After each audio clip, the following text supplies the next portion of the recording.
There are things that are in common in all Cinderella stories. All Cinderella stories have the following elements. They have good characters, they have evil characters, they have a magical element, and a proof of an identity, or how you know that something shows who someone is.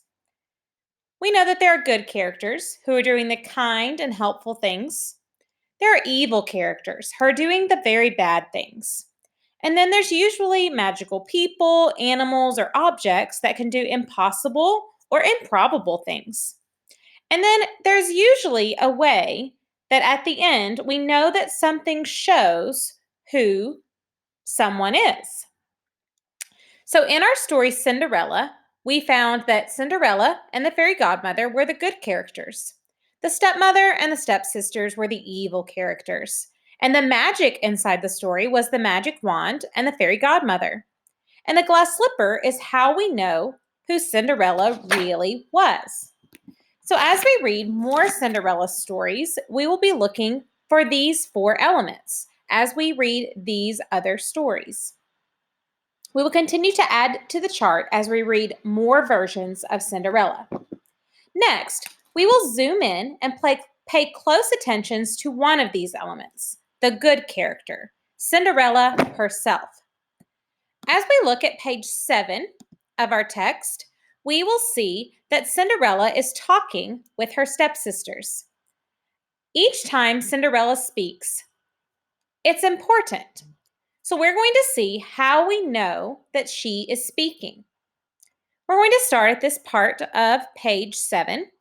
It says, while she was working over them, they would say to her, Cinderella, now wouldn't you just like to go to the ball? Oh, you are making fun of me. A ball is not for such as I. You are right, Cinderseat, at a ball. How people would laugh, and they laughed themselves at the very thought. Someone else would have made nest in their heads, but not Cinderella. She was good. She dressed them perfectly. Okay, so then we're going to go to page 9, and let's listen for when Cinderella is speaking. At the last, the happy day arrived. They departed, and Cinderella followed them with her eyes as long as she could. When she could no longer make them out, she began to cry. It was all in tears that her godmother found her.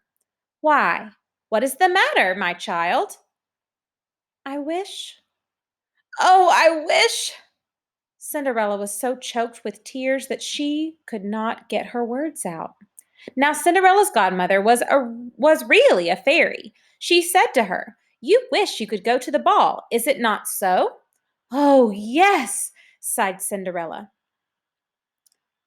So we learned from Cinderella's words how she was feeling and how she was treating others. In this page, we see that her sisters were making fun of her. And we know that she was speaking here because they spoke to her before. And we know that even though we learned from her words that she was nice to others, even when they made fun of her. When we looked at page 9, we noticed that she was very sad because it says, I wish, oh, I wish. She was so choked with tears that she could not get her words out.